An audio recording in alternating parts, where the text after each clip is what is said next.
Hey, this is Les from the TV Dudes. This week I was lucky enough to chat with Amy Berg, showrunner from the Starz hit series Counterpart, and writer on DaVinci's Demons, Person of Interest, The 4400, and Eureka. We discuss our love of 80s movies, favorite board games, and a whole lot more. I hope you enjoy.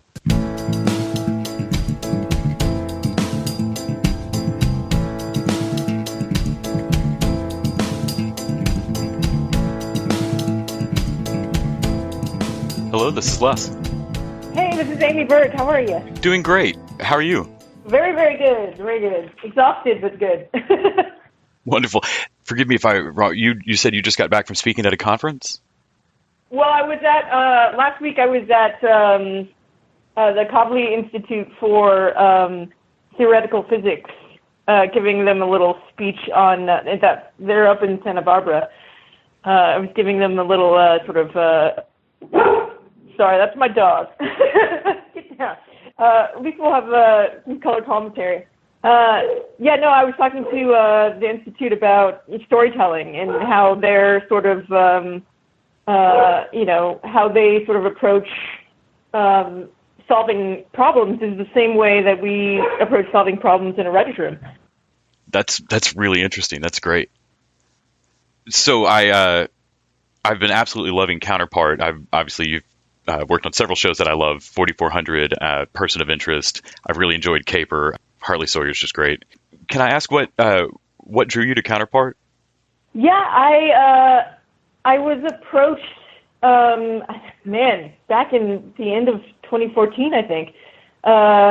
Justin Marks had written this script for the pilot, and JK had just attached himself.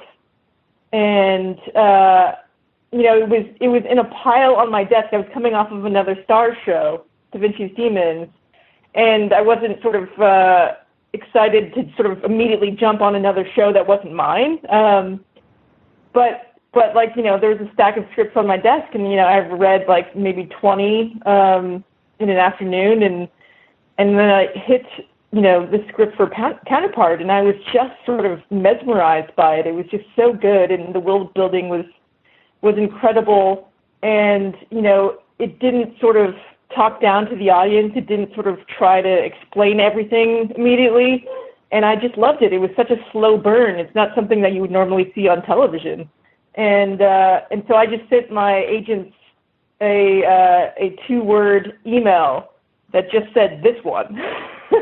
And I didn't even know it was set up at Starz at the time. I had just, it was just in a pile on my desk, and they're like, that's Starz, right? And I was like, are you kidding? Starz had asked me to sort of like to take over a couple of their other shows, and I was just like not in a rush to do it.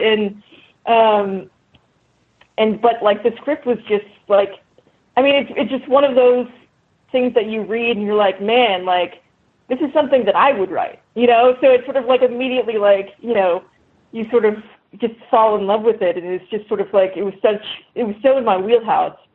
And so, I'd never met Justin. We were friends on Twitter, talking about writing back and forth to each other. But we'd never sat down before. And so Starz and the studio, MRC, sort of arranged for us to have a little meeting, and we sort of hit it off immediately, creatively and personally, and it was just sort of from that, it was sort of kismet from that moment on. So it was great, and that we started on the writers' room for that show. Gosh, I want to say April 2015. So it's been a long ride just for one season, but it's been so fun, and we couldn't be more proud of the work. I think you'd said on Twitter that this was one of the only shows you'd started with all scripts in hand. Yeah. It was a strange situation where production kept getting delayed by no fault of our own. We were ready to go. We could have shot at the end of 2015. We didn't end up shooting until the end of 2016. But we were waiting on our pilot director, Morton Tildum, who was doing Passengers at the time.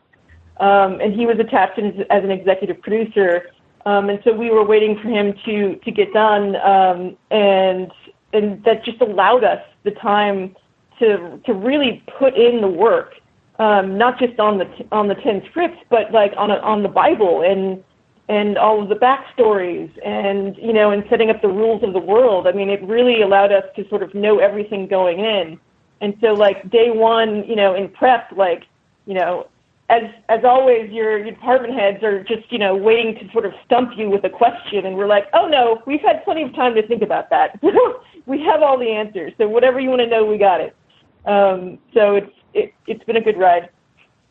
Yeah, I just finished episode 3, the Lost Art of Diplomacy. Yes. There's so many tiny things in the diplomatic meeting that, you know, without going into any detail, kind of reveal what's been traded or what's happened in the past, or what's, and I love things like that show you so much world without having to go spend, you know, a ton of time on it. You just get this tantalizing little, like, ooh, well then that would mean this. I mean, it's really like, it's the most world building I think we do all season in the span of like 5 minutes, and they never leave a table inside a restaurant with no windows. Which is, you know, it's kind of, I mean, that's one of the things I love about the show. It's, you know, there's really no holds barred as to how you can sort of deliver exposition in interesting ways. I think that same episode, I really got the sense of something else that I enjoy. For example, Primer is a time travel movie that's mostly about how people just can't really handle time travel. Yeah. I love that movie. And I kind of feel like Counterpart is partly about how people don't really handle knowing about this. No, yeah. No, that's exactly right, yeah. That's why they've, you know, in sort of the story of our show, they've tried to keep a lid on it. The public doesn't know. Only a few world leaders know. Because, you know, as soon as you find out something this extraordinary, you know, whether, you know, it's beyond your control that your world sort of falls apart because the secret is so big. Yeah, there was a recent, I think it was Robert Redford on a Netflix movie recently where they like prove the afterlife, and it just wrecks the world. Mm-hmm. And yeah, I always enjoyed that. So yeah, I've watching this show deepen has just been wonderful. If somebody had told me we could take everything you liked about Rubicon and all the stuff you liked about Fringe and just put them in one show, sold. Good, I'm glad. What was the first writing of yours that you remember as a kid? I mean, I remember working on, I think, a He-Man comic book with my next door neighbor. Yeah, I mean, I was a kid that lived in her head a lot. I sort of, you know, I would write sort of spec episodes of my favorite TV shows in my head. But I do remember one short story that I wrote. I think it was in, it must have been elementary school or 6th grade or something. But it was before Honey, I Shrunk the Kids, but it was essentially the plot of Honey, I Shrunk the Kids, where this one kid is sort of miniaturized and sees the world in a whole new light. And I just remember, you know, my teacher coming to me and saying, "This is sort of extraordinary. Like, what made you think of this?" And I was like, I don't know. I just think about all kinds of things. You know, and like, you know, I was just like imagining myself looking at the world because the world was so big to me at the time. I was intimidated by everything. I was a super shy kid. And, you know, and the world just seemed so big. And so I sort of wrote sort of a metaphor for that as a short story. But that was like the first thing that sort of, I had other people point out to me that, like, you know, maybe you should think about, you know, writing more. But that was the first. Do you happen to remember the first pitched idea that got accepted when you were working on, was it All That? Man, yeah, no, it's, that was a fun show. All That and Kenan and Kel were done by the same people, and they sort of rotated seasons. So, like, you would finish a season of All That, and then immediately Kenan and Kel would start. It's the same writers and the same producers in the same building at Nickelodeon on Sunset. And I remember, the first one I sold to them was actually for, I think it was for Kenan and Kel, which was where Kenan and Kel ruined the entire school book photos by exposing them all to light, and so have to trick every kid individually into taking a new photograph somehow, which was just like a ton of fun. And I do remember I think my first All That sketch was the mayor at City Hall. They lost their superhero somehow, and they were holding superhero auditions. And there's like one guy who was just sort of like, and he called himself Meteor Man, and all he did was summon meteors, but all they did was come straight to him, which was kind of useless. And like, you know, a kid who could see like 2 seconds into the future, and so they had enough time to say, watch out, and then, you know, but it was too late. But yeah, like, God, I think that, like, it was probably the hardest writing job I had, because you really had to sort of, like, open up to your imagination, you know, in a way that you hadn't since you were, like, 5, you know, to get on the same page as you know, the people who love that show, both those shows. It was a great sort of training ground, not just for, like, comedy writing, but for any kind of sort of imaginative thinking. Makes me think of Caper with the superheroes and having, you know, kind of seen the backside of that. Yeah. Caper was done as a web series and picked up by Hulu.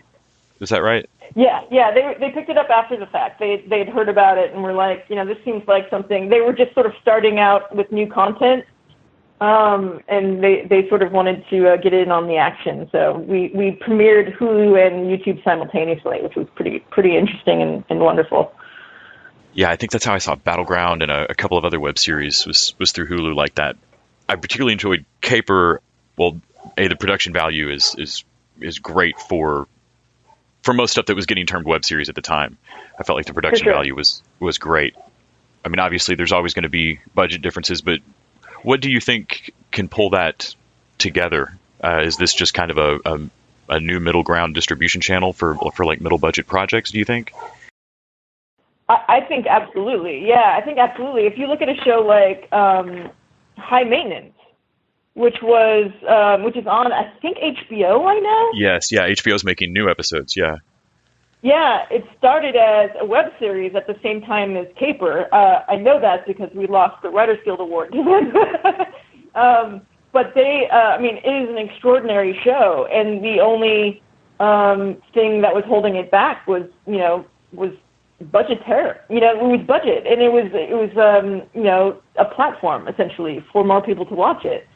But I think there's very little difference between, you know, when you think creatively about what's happening on the web and what's happening, you know, on the broadcast networks or cable or streaming.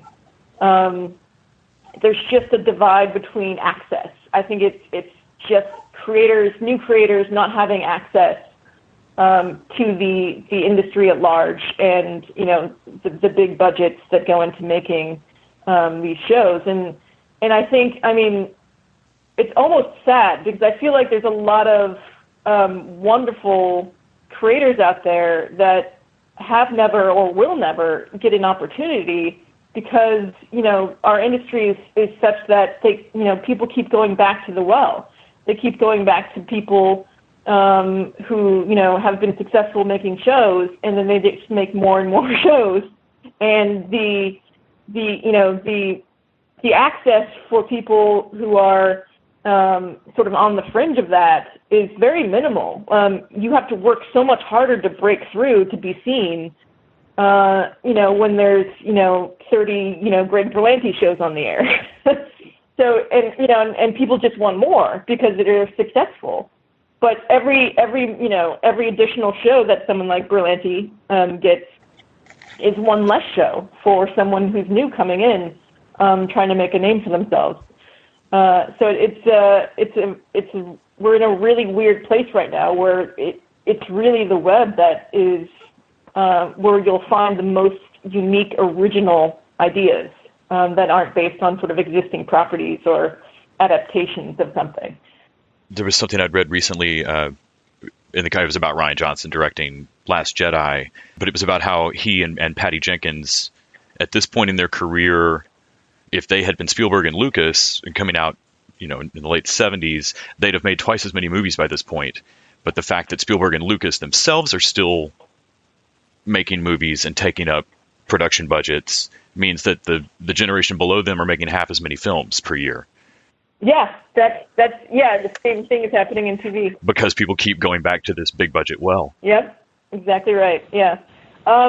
Which is great. I mean, Spielberg is probably my biggest inspiration. So, I'm not going to, ask for less Spielberg movies. I just wish there was a way for other people to be heard. Not even on the same level, but at least to be heard. It's the door gets shut so quickly on people who are breaking in that I think we're missing out on a lot of creativity and original thought in TV right now. Yeah, for all the occasional snark about the deluge of stuff that Netflix drops per week, I love that there's simply that much stuff out there. Yeah. And that's still just barely scraping the international surface. I'm amazed how much content is out there that's good.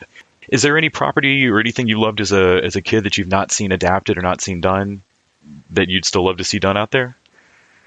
Oh man, I've been reaching out to my agents, but the rights are tied up. Like there are a couple 80s movies that I think are ripe for an adaptation, and movies that sort of really shaped me. One of them is Pump Up the Volume. Oh, I love that movie. Which, can't be remade per se because of the technology, but I think can be updated in a way and can really resonate with audiences given the message of that movie, which is, we're not being heard and we just want to be heard.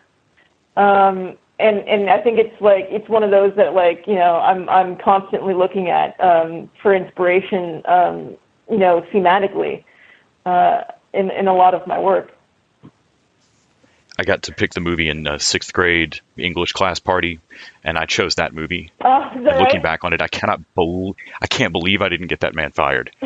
I mean, looking back on it, I really can't believe that teacher did not get in any trouble for that. That's amazing. Yeah, it was. I mean, it was. I don't think people in a position of authority liked us watching that movie because they thought we would learn some stuff from it. Thankfully, we did. Yes, that movie was a huge deal to me. Anyway. Yep. Yeah, it's just funny that you mentioned that. I don't know that many people that have seen it. I mean, it's hard to find. I mean, it's like I paid like $50 for a used DVD because it's not really out there right now. They stopped producing it. It really is ripe for a Blu-ray release, or in my opinion, a Criterion Collection release. But that's just me. Yeah, I think it's easier to find Gleaming the Cube than to find Pump Up the Volume. It's easier to find Gleaming the Cube, which is also wonderful in its own way. I loved your episode on Tabletop. Oh my God. Man, you did the deep dive, didn't you? Do you have a favorite board game that you like to play? I am obsessed with Ticket to Ride. I think because it's simple, but also super competitive in the way that Sorry was when we were kids, which was sort of the game I loved growing up because it enabled you to screw people over and get really mad, experience sort of all manner of emotions in one sort of 20-minute game. But Ticket to Ride is the same. This is the same idea in that you can sort of focus on your own path, or you can make it more difficult on everyone else to get to their path, which is its own fun. But yeah, that's one that I always pull out at parties for sure. And and I had, like everyone, a Cards Against Humanity every weekend a couple of years ago, where that was just I think I've used up every sort of deck that's been released for that. It's just a fun party game, while you're drinking, and you don't have to think too hard about it, which is good. But yeah, no, Ticket to Ride is probably my favorite. I also saw you listed on a Forbes magazine top 8 showrunners to watch. Are you coming off of Counterpart for season 2? Yeah, I really only sort of promised Starz 2 years, which I thought would mean 2 seasons, but it ended up being 2.5 years for 1 season. And I just have so much of my own things that I've been trying to get off the ground and want to be able to focus on my own development for a little bit. So yeah, I'm coming off of season 1 of Counterpart, having participated in sort of the breaking of stories for season 2, so they're in good hands. As the president of Starz said, the training wheels are off for Justin, but he'll be just fine. He's a talented motherfucker, so he'll be just fine.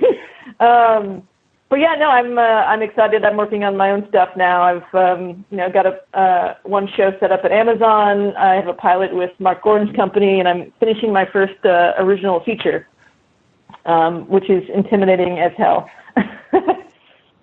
There's a project on your IMDb, Untitled Bounty Hunter Project, which I have a hard time not just thinking of Long Kiss Goodnight, the TV show. That's what it was, essentially. That is a pilot I shot for TNT, I want to say 2013.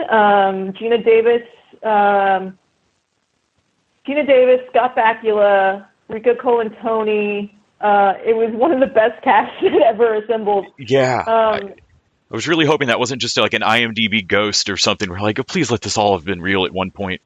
Yeah, no, it just sort of it unfortunately died on the vine a little bit. I was a little disappointed in how it went down. I mean, that pilot is actually why Caper was created. Caper was created sort of in the aftermath when I was so frustrated with the process of developing and producing a pilot for the mainstream. It was just so heart-wrenching, and how the script from what was picked up to what we shot was tortured to death. I wanted to sort of start over from scratch and remind myself why I got into this business and why I wanted to do this for a living, and create Caper was born out of that frustration. But yeah, I'm still frustrated that the show didn't go. It was the auspices were great. But again, I wrote a script that I was really proud of that got greenlit, and months passed before we shoot it, and in those months, it became something far different from what I had envisioned. And at the end of the day, test audiences agreed with me. That was just, it was horrifying. Like, how is, Gina Davis and Scott Bakula and Rico Colantoni not be on the air right now?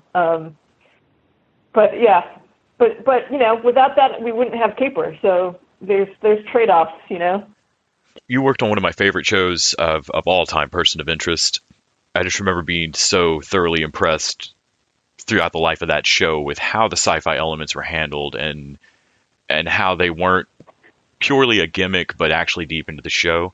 And I feel like Counterpart is a similar thing. I mean, there's a show happening about people. It happens to have a large sci-fi thing also happening. Right. Is there something that you look for in sci-fi, or that you like about sci-fi that you feel it does in fiction particularly well? I mean, I love sci-fi as sort of commentary on our world in a unique way. As I look for the metaphors and the analogies to our issues as a society, really, and being able to tell stories through a unique lens like science fiction makes it feel less like a lesson, which is the wonderful quality of science fiction. Is we can still hit you over the head with our themes, but in a way where it feels like by combining it with all of these science fiction elements, it makes it far more digestible for audiences, which is really the joy of working in that field. Yeah, I completely agree. My favorite thing that sci-fi can do is give me something I would probably find a little heavy-handed if I weren't staring at the wonder of it while getting the lesson. Absolutely, yeah. Thanks for saying it better. Thank you so much for your time today. I really appreciate it. I know you're super busy, and I can't say thanks enough.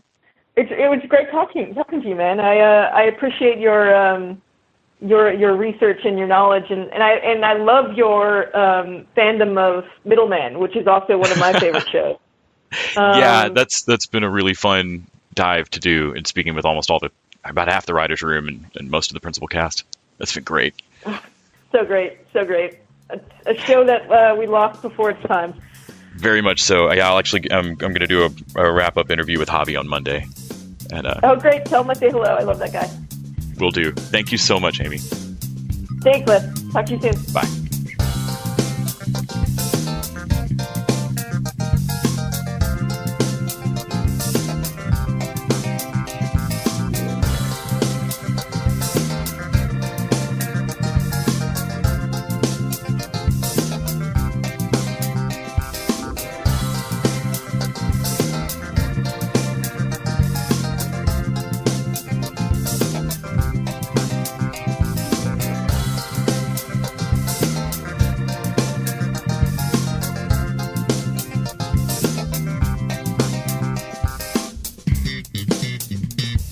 The TV Dudes is an independently run podcast and a member of the Permanent Record Podcast Network. We are exclusively listener supported. If you'd like to help us out, please go to patreon.com/TVDudes. You can like us on Facebook and Twitter @TVDudes and help us out on iTunes by giving us a 5-star rating and writing a review. To find out more about us, go to thetvdudes.com and permanentrcrd.com. I'm Grant Davis. Thanks for listening.